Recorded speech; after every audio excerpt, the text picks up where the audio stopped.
as an example. And it has to do with the distinction between what my friend Forrest Landry calls symmetry and continuity, or if we want to make it a little bit more legible, we could say the analytic and the synthetic, or the apart and the whole. That meaning requires continuity. Now, if you imagine a film, what we notice is that we don't actually experience the frames as frames. Right. We experience a whole moment that is present as a phenomenological event. Which makes me think of something that on the meaning code, Jordan Hall and DC Schindler had a great conversation. It was really good. Karen Wong was just a great hostess. You know, I think what she really is showing is how to do hospitality. Anyhow, that was a really good conversation. And something in there that was talked about, what was it? Maybe I can just find it. Meaning code. Meaning code. All right.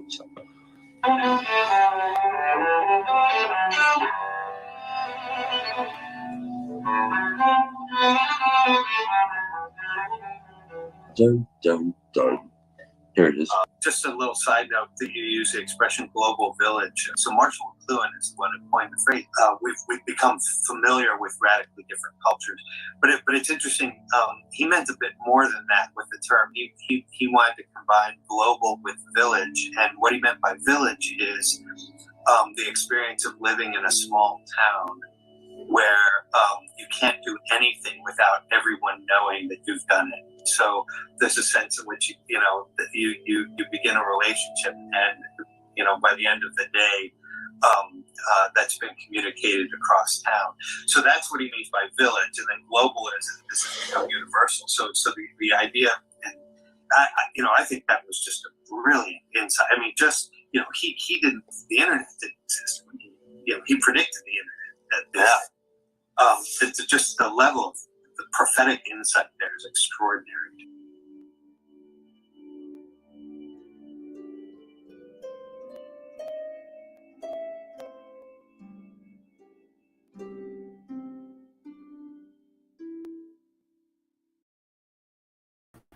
Is my air conditioner too loud? Can you guys hear the air conditioner? Do you have a denim or a Denny hat yet? This is over on the meaning code.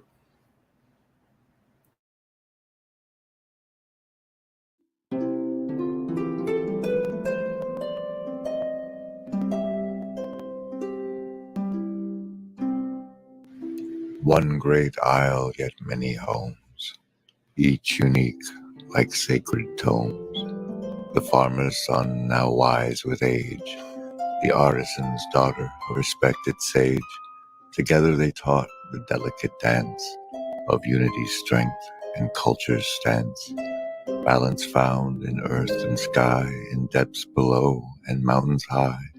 Communities thrived in harmony's light, each contribution valued right. No face above, no face below, all in balance, ebb and flow. The harp of light now rarely seen, its essence in their hearts serene. In balanced lives its music plays, guiding them through nights and days. Diverse yet one they found their way, night and day in equal sway. Each face a world, yet part of all, answering unity's gentle call. So the topic that we are going to discuss today is one that they have both agreed on, which is creating a bridge from philosophy to theology at the horizon of science. And that's the wheelhouse of this channel, so I'm really excited to hear what you both have to say. And maybe we could start with Jordan and see how you want to lay that topic out and then get the discussion going. I think what I'd like to do is maybe I'll put forward a premise. I'm not sure that it's true, but it's worth sort of orbiting around. And it has two moments to it. The first moment is that at a historical level, we are in what I think people for the past 5 or 6 years have been calling a liminal moment, or a time between worlds.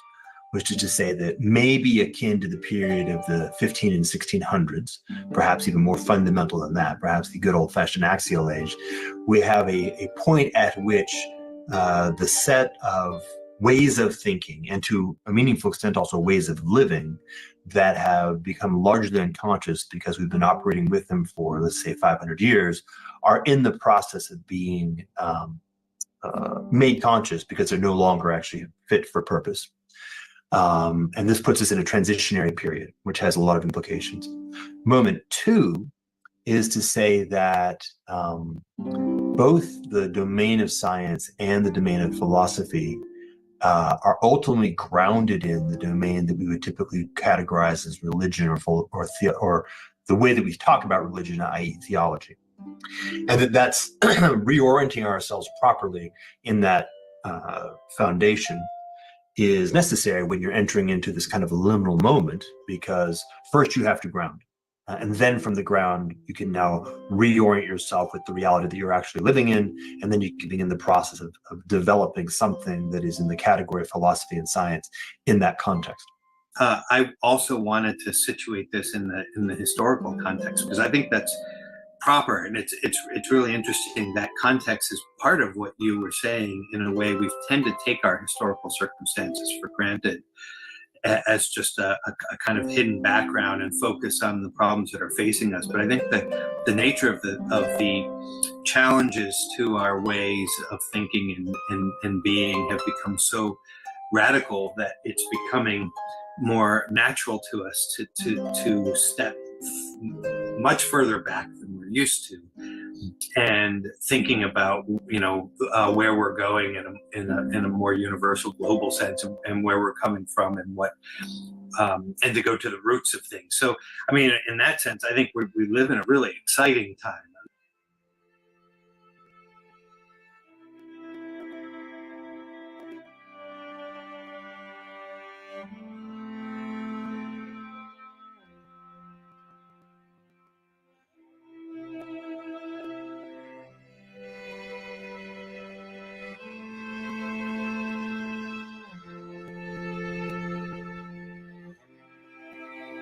Atop the highest peak they climb, the couple aged by toil and time, their harp of life, What? We're not to long that. fought at rest, We're not to that. awakens. Stop it.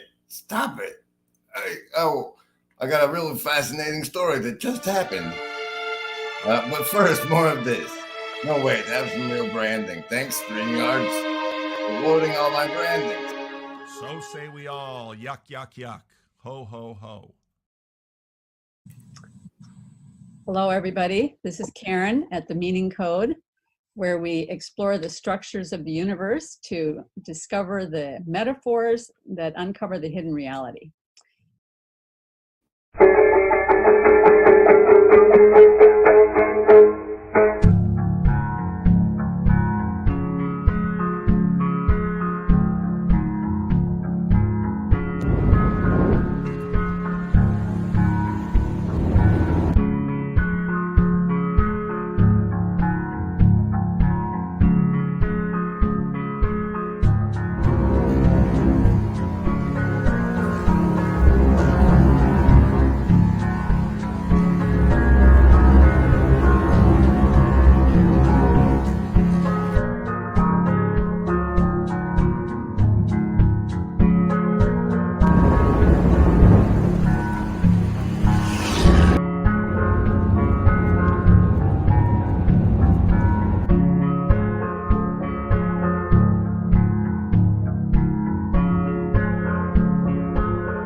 Well, it looks like TomTom's getting this stream shut down.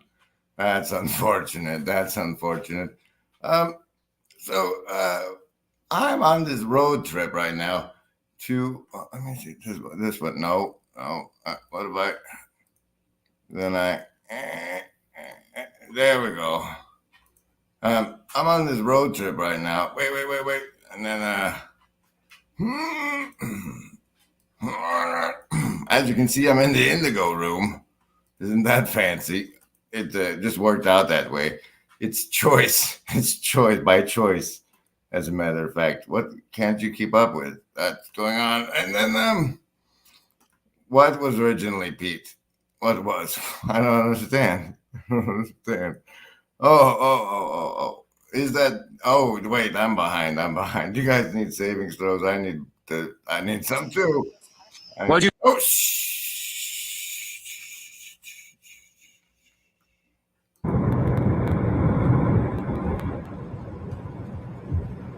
What have they made all flaccid and weak?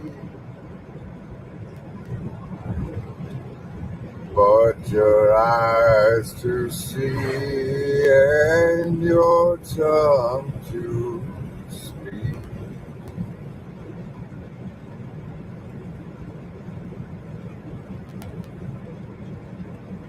My love is a revolver,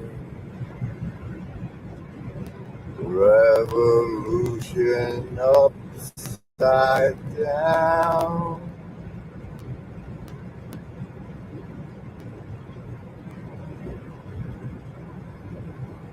They point you at each other.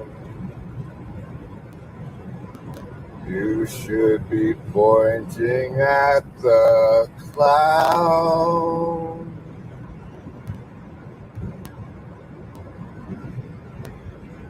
See how short the emperor's penis is. Is that ass hair on his head?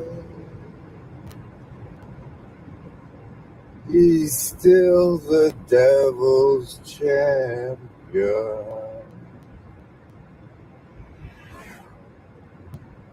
Why should he give you any bread?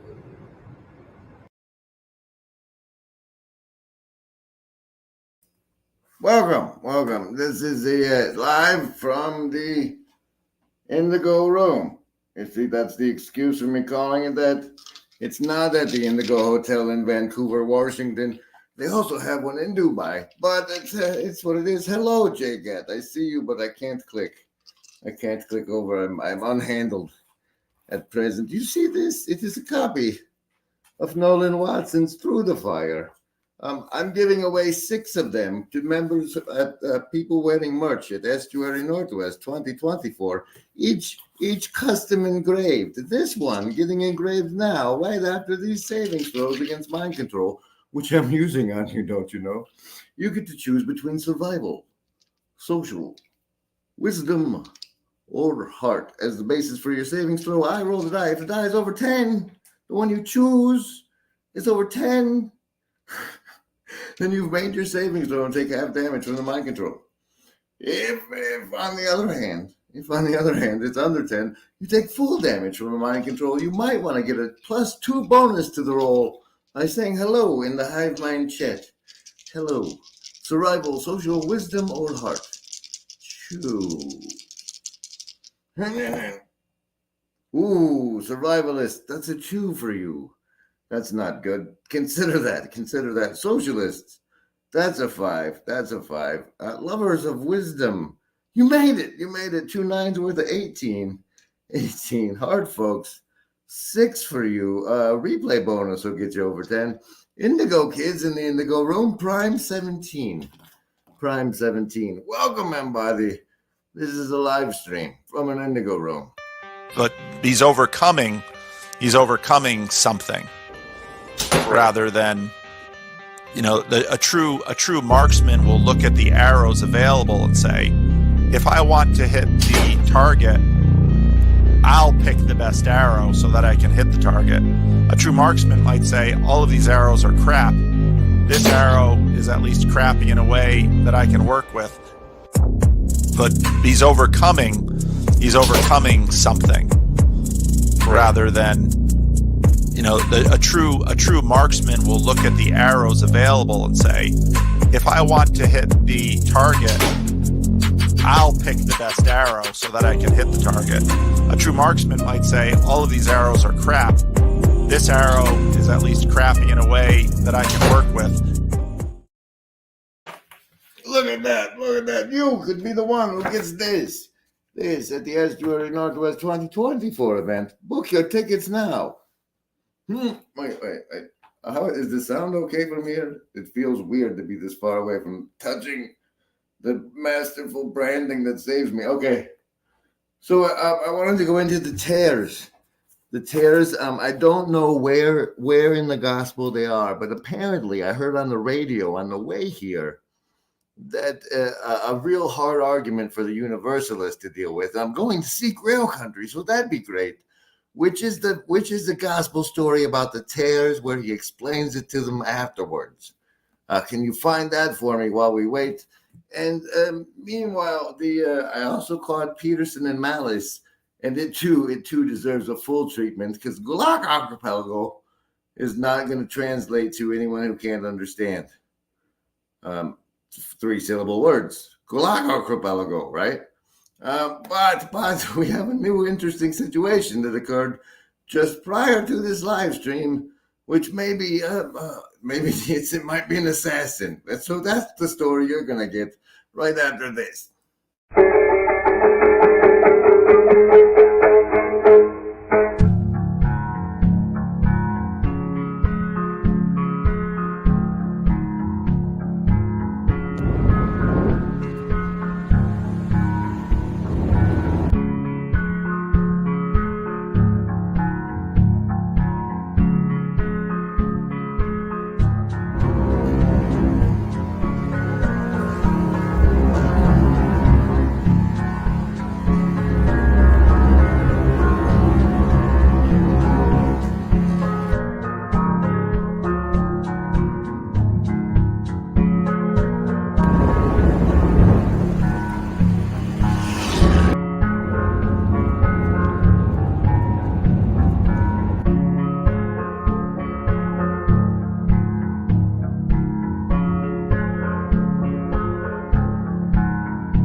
Ooh, an Archer pill might work, Afriel. An Archer pill might actually work. Stephen says we're going to be in Matthew 13:24. Go get yours. See if you had the family one. Here's the story. As you know, I like the nicotine before a stream and during a stream, but I can't get in the Indigo room. So instead, I went outside with the kayfabe, and this weird young person came up to me with a severe lip gloss issue, telling me a sob story about how they had hitchhiked from North Dakota to Twin Falls, Idaho, and needed a ride into town. And I was like, oh, damn it, the Holy Spirit's going to work through me, or he's going to be one of the tares. So let's find out. While we reference what the heck that is. That is here in Matthew. Oh, it's getting it back, because really we only need 4 pages. There's Mark. We're getting there. Zechariah already. There he is. I found it. It's way in the back. It's like the Jew. Exodus 22. What? No, Matthew 13. Have you ever done this live before? It's terrible. 13:24. There's the parable starts at 24, but down here at 43, right? It says, then the righteous, no, that's not what I'm looking for. 13:1-339, as it were. The enemy who sowed them is the devil, and the harvest is in the end of the age, and the reapers are the angels. Therefore, as the tares are gathered and burned in the fire, so it will be at the end of the age. And that's saying that the devil is actually sowed, like Jesus sowed some and the devil sowed some. That makes not everybody universally redempted, unless it's the fire of redemption. Right. Eat that, universalists. Adam says, new here. I followed this channel until I can do so. without falling into a trance for a whole stream. Well, the deep soul part of you is getting the message. It's just your reciprocally narrowed left brain self that's in the trance. Yeah. Let's do that. We've put ourselves in an impossible situation with storytelling, which is that you can't tell the story anymore. Yeah. Let's do that. We've put ourselves in an impossible situation with storytelling, which is that you can't tell the story anymore. The exception has to become the center, has to become the one that's holding the center of the story. And so because of that, we've put ourselves in an impossible situation with storytelling, which is that you can't tell the story anymore. Okay. And let's see here. I guess I'm off to go give a hitchhiker a ride. Thanks, everybody. Do the protection, and I got a big white dog. It'll be fine, right? Where's the train?